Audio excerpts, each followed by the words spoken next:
Okay, Tisha, Steve, as you said, now a hurricane, not unexpected. It was forecast to become a minimal hurricane before landfall. It doesn't change the forecast one bit because it's just up 5 miles per hour. So that's not a huge change. It's just a big designation now. For the second time, Isaias is a hurricane. Here it is, south of Myrtle Beach, south of Wrightsville Beach and the Brunswick County beaches. It's heading in this direction, and it'll be on shore before midnight or around midnight. It's still moving at about 15 to 16 miles per hour. Here's the 8 o'clock advisory. There are the winds at 75. Moving north-northeast at 16. Remember, in tropical systems, when we talk about the maximum sustained winds at 75, that's in a small area around the center of low pressure or the eye of the storm, if there is one. In many cases, it's to the northeast of the center. So not everywhere are there 75-mile-per-hour winds. You don't have to go very far away from the center, and the winds are not nearly that strong. But when tropical systems come inland, many times the wind field expands, and the gusty winds cover a larger area than they did overseas. Either way, again, a minimal hurricane moving north-northeast at 16. The forecast track hasn't changed. We'll get a new update in from the Hurricane Center, but I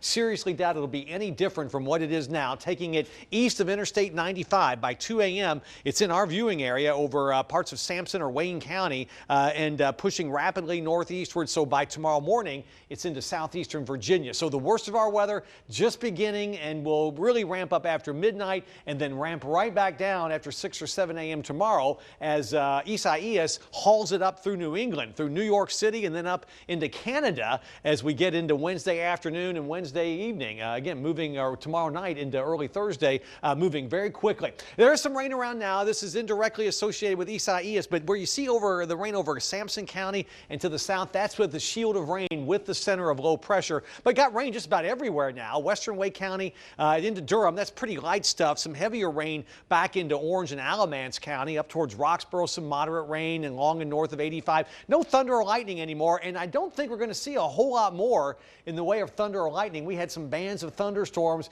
helped by the heating of the day, but now that we're at night and the system's coming inland, I don't think you're going to hear much thunder with this at all anymore. But the rain will pick up, and notice there's some rain around Sampson County and in southern Cumberland County. And here we go now, 2 tornado warnings southwest of Wilmington as the center gets closer, and some of these bands will continue traveling northwestward. That's a tornado warning there for Brunswick County, another one into parts of South Carolina and North Carolina, right on the border there, the 2 states. And as the Isaias comes inland and these cells rotate, areas along and east of 95 may see some rotating cells as well. So the tornado threat, again, along and east of Interstate 95 is at its highest anywhere in the state. Again, that chance isn't great for any one spot, very low, but an isolated weak tornado or two, certainly a possibility, especially the farther east you go away from Interstate 95. Right now, the only county in our area under a tornado watch is Sampson County, also Bladen County under that watch until 2 a.m. But other watches will go up maybe for the I-95 corridors, more certainly for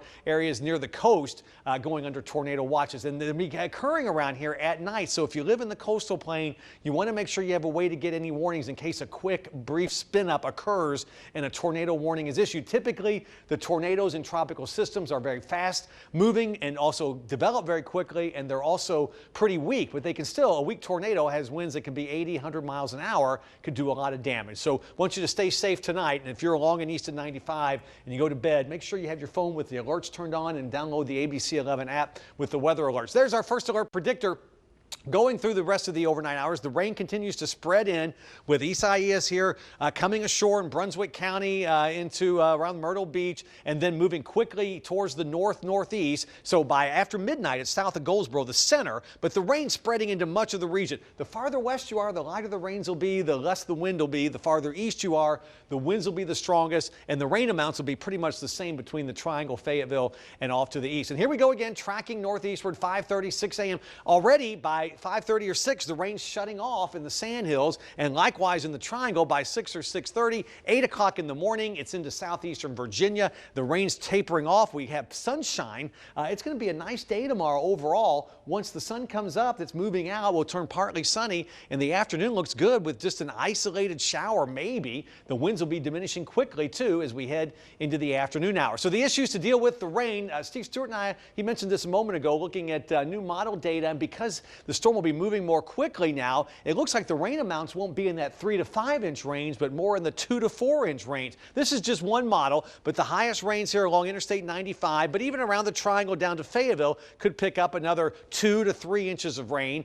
and 2 to 4 inches along and east of Interstate 95. And we have had some pretty good rains of late around the region. Last 5 days, you see here totals. It's scattered storms. It's hit and miss, but some areas where you see the yellows, that's 2 inches of rain, and where you see the oranges, that's 3. And some spots have picked up more than that. Others, not as much, but some areas of the ground is fairly saturated after those storms from last week. So the flash flood watch in effect. Won't take a whole lot of heavy rain in any one spot to cause at least some isolated flash flooding. So that's in effect through tomorrow afternoon. Urban areas and also the flood-prone areas, low-lying areas. River flooding may be an issue middle of the week, but with 2 to 4 inches, I think at most some moderate flooding on some of the area rivers. Winds the next issue again as we head through the overnight hours. Notice as we head through the day, this didn't stop like I thought it would, but the highest wind gusts are going to be along and east of 95. They could gust up to 60, maybe 65 miles per hour. From the Triangle to the west, some gusts of 40, maybe 45 or 50. But even that, in saturated soil, if you get several gusts like that,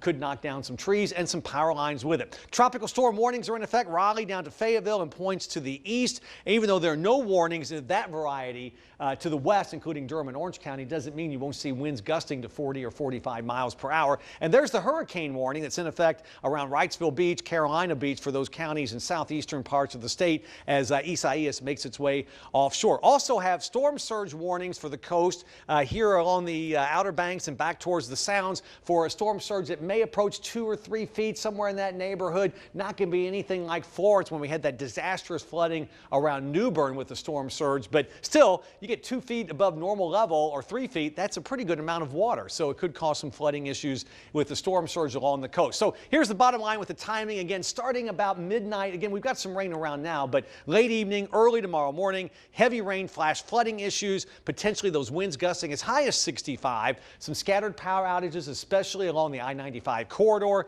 and that tornado risk areas to the east as well.